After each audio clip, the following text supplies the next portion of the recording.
ایک صاحب کسی سڑک پر جا رہے تھے۔ انہیں زمین پر ایک پیچکس پڑا نظر آیا۔ انہوں نے پہلے کبھی پیچکس دیکھا نہیں تھا۔ اٹھا کر دیکھنے لگے کہ یہ کیا چیز ہے۔ جب کچھ سمجھ نہ آئی تو جیب میں ڈال لیا، پھر غور کیا جائے گا۔ آگے گئے تو ایک بچے کو درخت کے پاس روتے دیکھا۔ وجہ پوچھی تو معلوم ہوا اس کی گیند درخت کی کھو میں پھنس گئی ہے اور نکل نہیں رہی۔ انہوں نے کچھ سوچا اور جیب سے پیچکس نکال کر کھو کے ساتھ کچھ دھینکا مشتی کی اور گیند نکال کر بچے کو دے دی۔ وہ اپنے راستے پر بڑھے تو کچھ آگے جا کر ایک برف فروش لوگوں سے الجھتا جھگڑتا دیکھا۔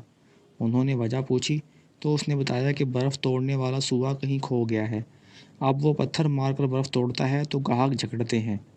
صاحب نے پیچکس جیب سے نکالا اور اسے دیتے ہوئے کہا، جھگڑے کی ضرورت نہیں، تھوڑی دیر اس سے کام چلا لو۔ برف والے نے ان کا شکریہ ادا کیا، گاہک نمٹائے اور انہیں ٹھنڈا پانی پلا کر رخصت کیا۔ وہ صاحب اپنے راستے پر چل پڑے۔ آگے گئے تو ایک شخص سڑک کنارے موٹر سائیکل کے پاس بیٹھا نظر آیا۔ اسے پریشان دیکھ کر ان صاحب نے پوچھا، کیا میں کوئی مدد کر سکتا ہوں؟ وہ شخص بولا، موٹر سائیکل میں کچھ خرابی ہو گئی ہے، یہاں کوئی مکینک بھی نہیں ہے، اگر کوئی اوزار مل جائے تو میں خود ہی مرمت کر لوں گا۔